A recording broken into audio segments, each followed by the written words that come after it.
Shalom, salam sehat untuk kita semua dan selamat pagi.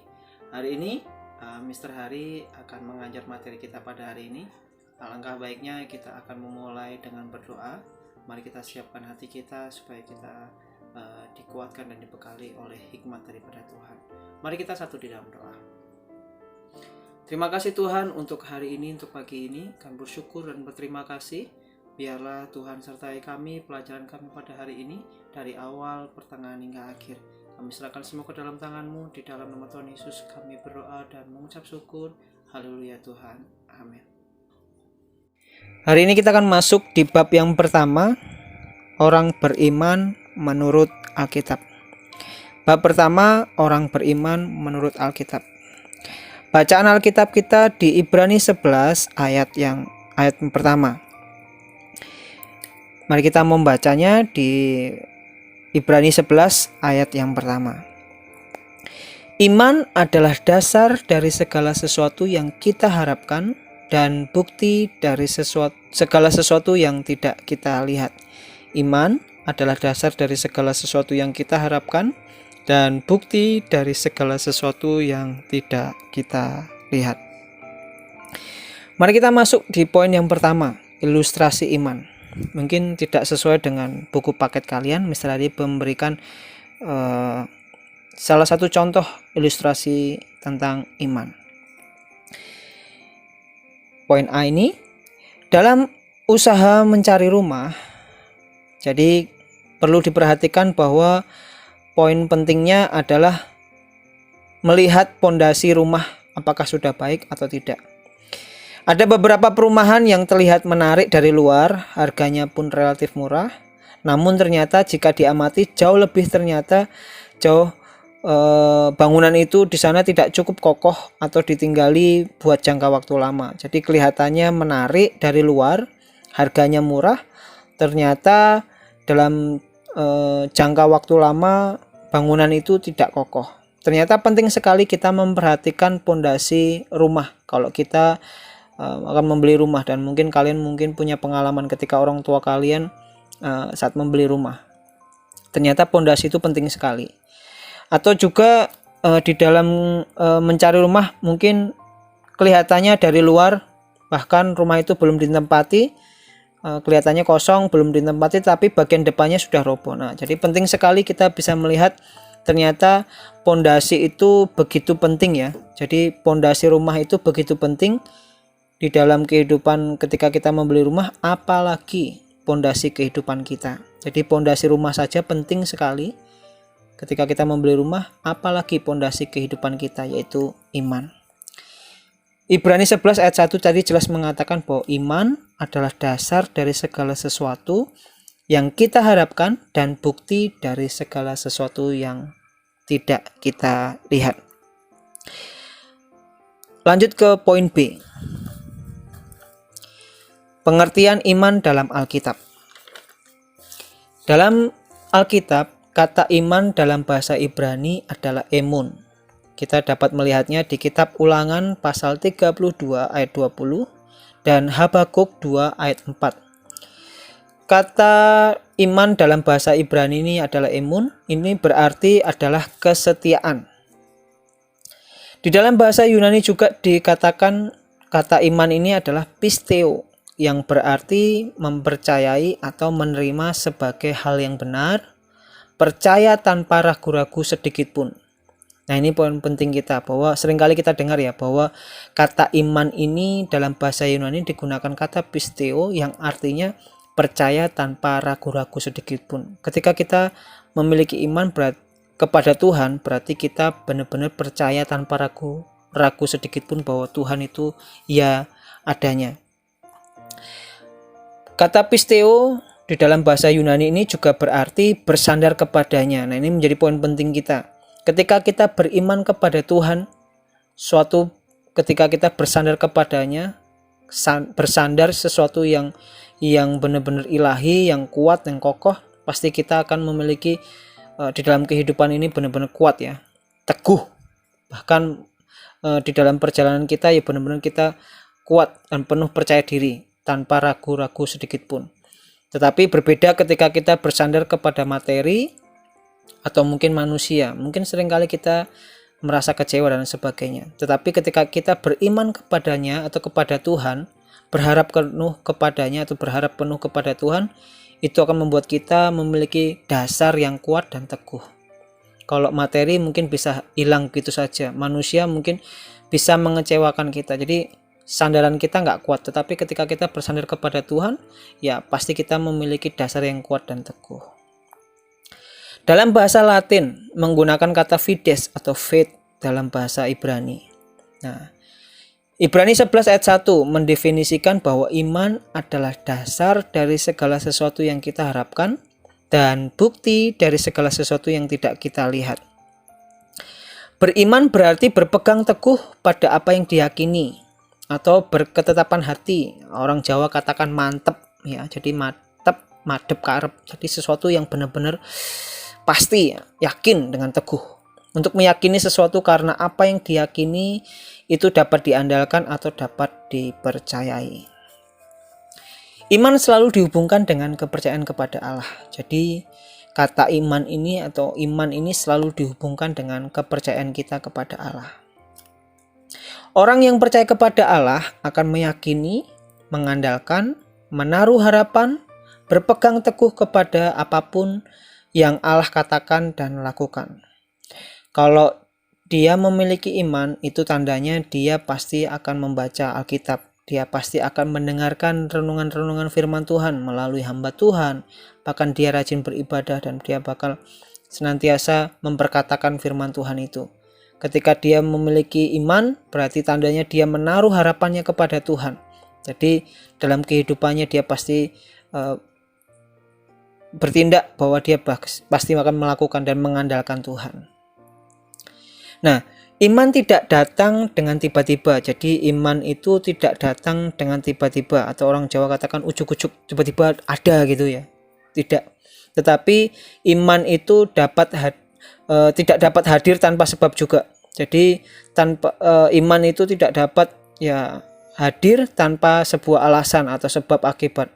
Jadi iman itu pasti ada sesuatu yang membuat dia beriman. Jadi ketika orang itu beriman, ya pasti ada sesuatu yang mendorongnya memiliki iman. Nah, ini kuncinya.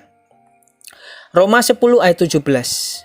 Jadi iman timbul dari pendengaran dan pendengaran oleh firman Kristus. Jadi kuncinya Roma 10 ayat 17. Jadi iman timbul dari pendengaran dan pendengaran oleh firman Kristus. Ketika kita semua memiliki iman, pasti kita sudah mendengarkan firman Tuhan atau firman Kristus itu atau Alkitab itu.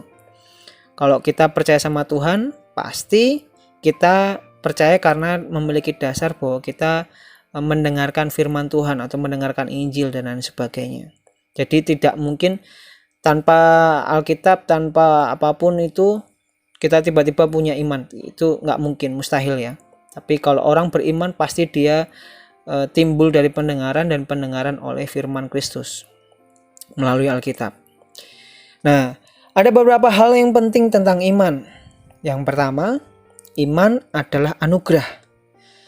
Disebut anugerah sebab iman diberikan Tuhan dalam hati setiap orang. Jadi, kenapa iman adalah anugerah? Karena Tuhan memberikan kepada semua orang. Menjadi poin penting atau yang menjadi perhatian kita adalah jika ia atau orang itu mengeraskan hati. Jadi Tuhan sudah memberikan iman itu, menganugerahkan iman kepada setiap orang. Tetapi jika orang itu mengeraskan hati atau kita justru mengeraskan hati, maka kita tidak akan beriman kepada Kristus. Seperti halnya benih yang ditabur di tanah yang subur akan bertumbuh dengan baik. Tetapi jika benih itu jatuh di atas batu cadas, ia tidak akan bertumbuh. Tuhan yang memulai dengan menaruh iman di hati setiap orang. Jadi Tuhan menaruh iman di hati setiap orang, tetapi pertumbuhannya tergantung pada respon kita atau respon orang tersebut.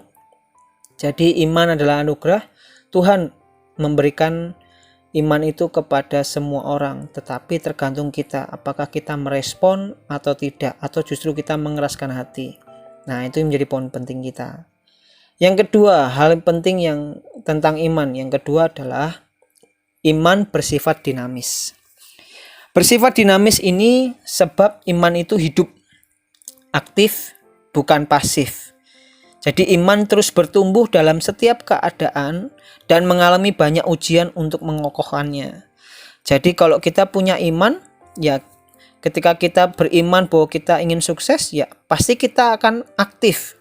Kita akan bekerja, kita akan terus serius belajar. Dari dini kalian mungkin masih sekolah seperti ini, ya serius belajar. Kalau kalian punya iman, menjadi orang yang sukses, yang dipakai Tuhan luar biasa, ya pasti iman itu akan muncul dengan suatu tindakan, dengan perbuatan kalian. Nggak mungkin kalian beriman menjadi orang sukses tapi kalian malas belajar, main game terus tanpa harus belajar, bahkan menyepelekan dengan sesuatu hal yang penting dan sebagainya. Itu saya Mister percaya bahwa itu kita cuma sekedar ngomong tanpa kita memiliki iman yang teguh. Nah, ini menjadi poin penting kita. Kalau orang itu beriman kepada Tuhan, dia memiliki iman bahwa saya punya pengharapan saya jadi orang sukses, dia pasti akan bertindak dari sekarang, bukan nunggu ke depan. Tapi kalau kalian masih sekolah, ya pasti akan kalian giat belajar. Itulah iman kalian. Kalau kalian malas-malas belajar, nah itu dipertanyakan imannya. Iman itu terus bertumbuh dalam setiap keadaan. Jadi dalam goncangan, masalah, ujian apapun, dia semakin dikokohkan, dia semakin kuat. Apalagi di masa pandemi seperti ini. Orang bisa beralasan untuk malas belajar. Tetapi justru kalau kita punya iman kepada Tuhan, kita jadi orang yang dipakai Tuhan luar biasa lagi, pasti kita akan bertindak. Iman itu dinamis. Jadi bukan pasif, bukan diem, tetapi dia terus belajar, terus bergerak, dan terus bergerak. Coba koreksi dalam diri kalian, apakah ada iman di dalam kehidupan kalian. Yang ketiga, hal penting tentang iman yaitu iman tidak pernah berhenti. Ini artinya iman akan terus bertumbuh dan diuji keteguhannya selama manusia masih hidup. Jadi iman itu terus ada sampai kita nanti mati, berhadapan dengan pengadilan Allah. Jadi fokus kita tetap terus beriman sampai selama kita hidup. Kesimpulannya bahwa jadi orang beriman adalah orang yang mempercayakan seluruh kehidupannya kepada Tuhan, yang mempercayainya dan dapat diandalkan sebagai sumber kehidupan manusia. Jadi orang beriman adalah orang yang mempercayakan seluruh kehidupannya kepada Tuhan, yang dipercayainya dan dapat diandalkan sebagai sumber kehidupan manusia. Iman tidak hanya diucapkan, tetapi juga harus dinyatakan dalam kehidupan sehari-hari. Nah, ini menjadi poin penting tadi Mister sudah singgung ya, bahwa iman tidak hanya diucapkan, tetapi juga harus dinyatakan dalam kehidupan sehari-hari. Contohnya tadi, kalau kita beriman bahwa Tuhan memberkati kita, ya dari sekarang kita bertindak, nggak diem, nggak malas-malasan belajar, nggak hidupnya santai-santai seperti itu, ya nggak seperti itu. Tetapi kalau kita beriman ya bukan hanya ucapan, tapi dinyatakan dalam kehidupan sehari. Ya serius belajar, semangat beraktivitas dan lain sebagainya. Nah, itulah iman. Iman itu seperti iman yang hidup dan nyata. Lanjut di poin ke C. Belajar dari tokoh Alkitab. Poin C, belajar dari tokoh Alkitab. Yang pertama, Hana. 1 Samuel pasal 1 ayat sampai pasal 2 ayat 10. Siapakah Hana ini? Hana adalah istri Elkana. Elkana ini memiliki kedua istri. Jadi Elkana ini dalam kitab Perjanjian Lama di 1 Samuel pasal 1 ayat sampai pasal 2 ayat 10 ini, Elkana ini memiliki dua istri yaitu Hana dan Penina.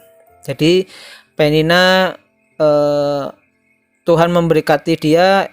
Penina ini mengandung, tetapi berbeda dengan Hana. Hana ini mandul. Hana mengalami di mana Tuhan seolah-olah menutup kandungannya dan tidak bisa melahirkan seorang anak. Nah, disinilah poin pentingnya, di mana Hana tidak tinggal diam. Hana terus beriman kepada Tuhan. Hana mencurahkan isi hatinya kepada Tuhan. Bahkan dia berdoa dan terus berdoa dan terus beriman. Inilah menjadi poin penting kita dan kita belajar dari Hana. Seolah-olah kandungannya tertutup, dia tidak dapat melahirkan, bahkan dia dikatakan mandul, tidak dapat melahirkan seorang anak. Tetapi Hana ini terus berdoa, dan Hana ini terus berdoa. Dia mencurahkan isi hatinya kepada Tuhan. Bahkan di dalam doanya dia berkata bahwa Tuhan Allah, ia berdoa, jika engkau menjawab doaku dan membiarkan aku melahirkan seorang anak, aku berjanji untuk menyerahkannya kepadamu untuk melayani engkau sepanjang hidupnya. Dan siapa anak dari Hana? Yaitu Samuel, Nabi Samuel yang cukup terkenal sekali. Nah, Hana menaruh harapan dan kepercayaannya kepada Tuhan. Jadi ia percaya kepada Tuhan, memperhatikan kehidupannya. Sesuatu yang gak mungkin. Dikatakan tadi, dia sudah dikatakan ya pasti gak punya anak. Tetapi dia terus berdoa, terus beriman. Dan Tuhan kabulkan doanya. Iman adalah Tuhan pasti memberikannya seorang laki-laki. Imannya adalah Tuhan pasti memberikan seorang anak laki-laki. Sebab keinginannya memiliki anak bukan hanya untuk kesenangannya sendiri, tetapi Hana ingin mempersembahkan anaknya untuk melayani di rumah Tuhan. Jadi bukan untuk dirinya sendiri ya, untuk kepuasannya sendiri, tetapi ya untuk melayani Tuhan. Nah, itu menjadi poin pentingnya. Yang kedua, kita belajar dari tokoh yang kedua, yaitu perempuan Kanaan. Kita dapat membacanya di Matius pasal 15 ayat 21 sampai 28. Belajar dari perempuan Kanaan, tokoh Alkitab yang kedua.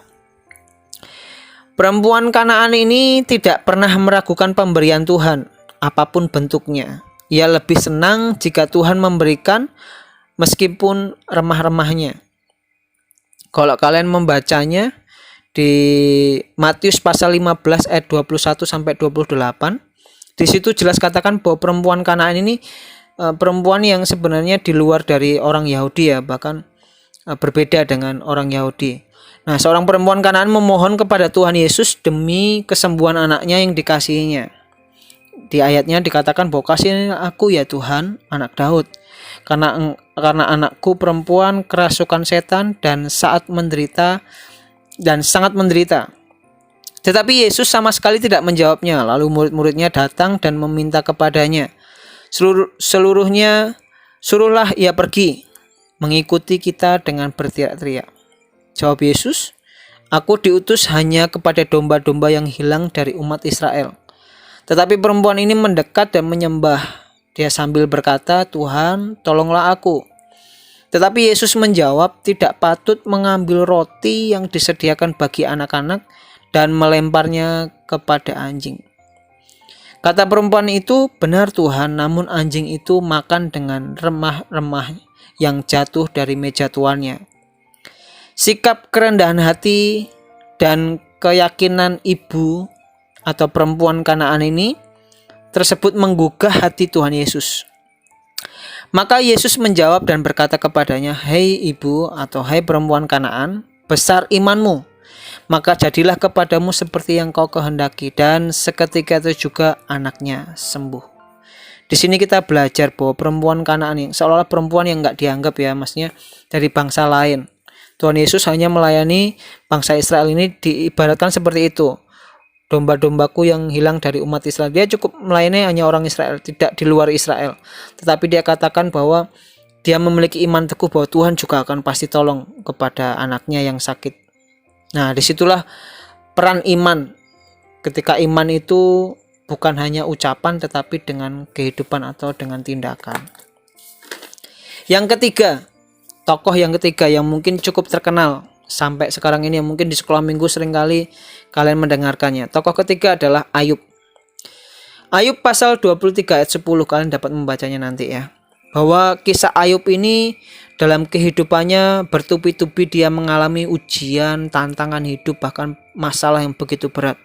Baik harta bendanya ludes habis begitu saja sekejap, bahkan anak-anaknya meninggal, bahkan dia dijauhi oleh sahabat-sahabatnya, bahkan istrinya suruh mengutuki dan sebagainya. Dia mulai dijauhi, bahkan sakit penyakit yang Ayub alami. Begitu luar biasa penderitaan yang dialami Ayub.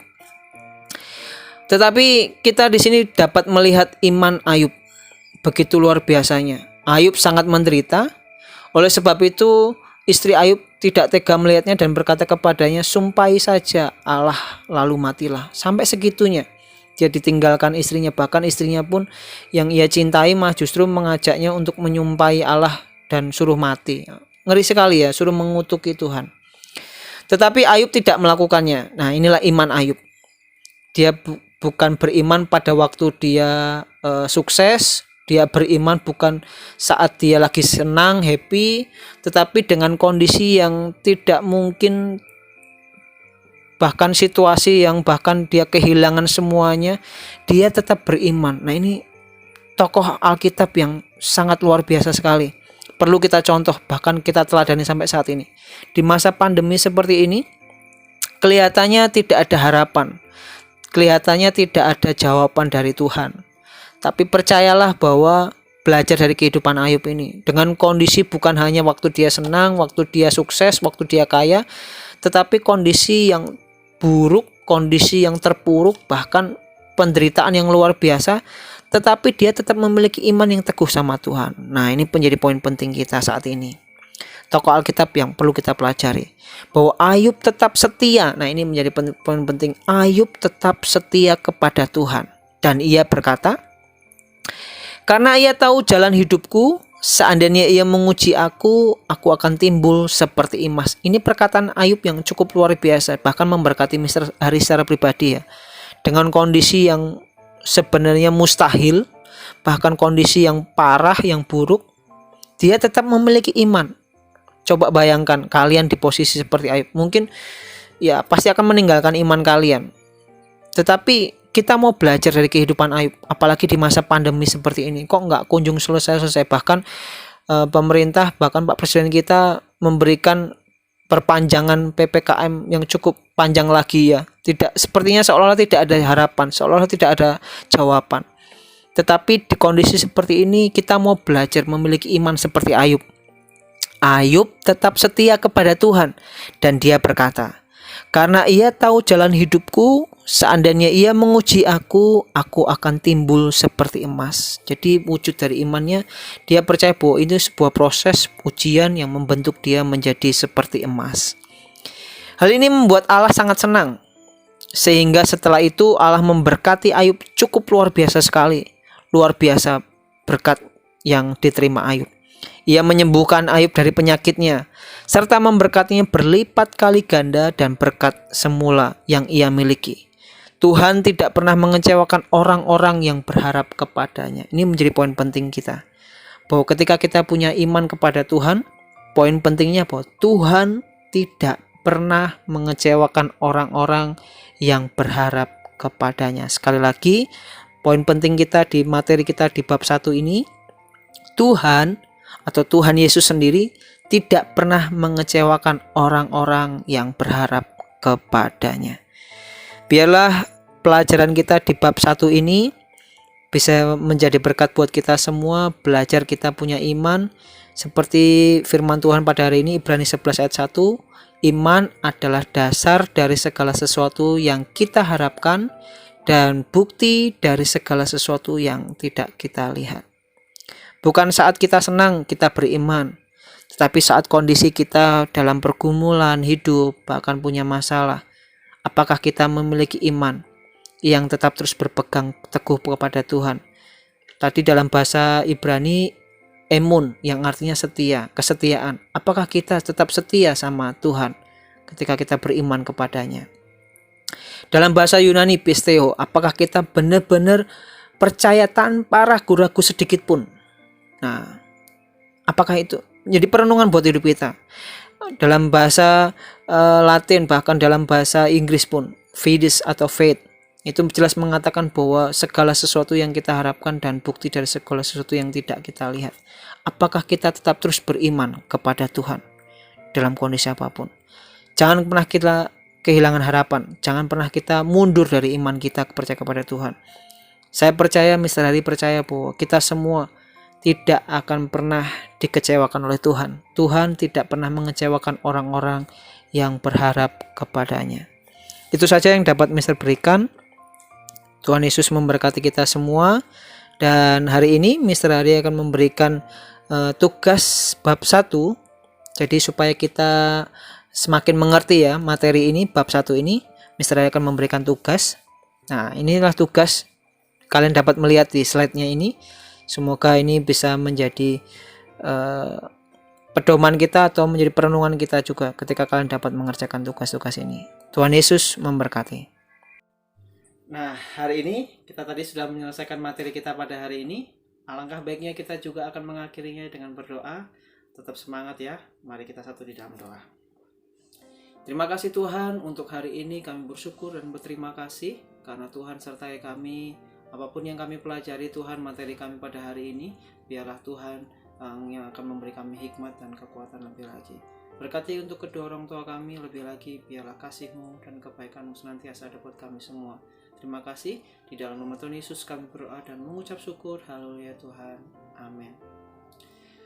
Tetap semangat, see you next time, God bless you all.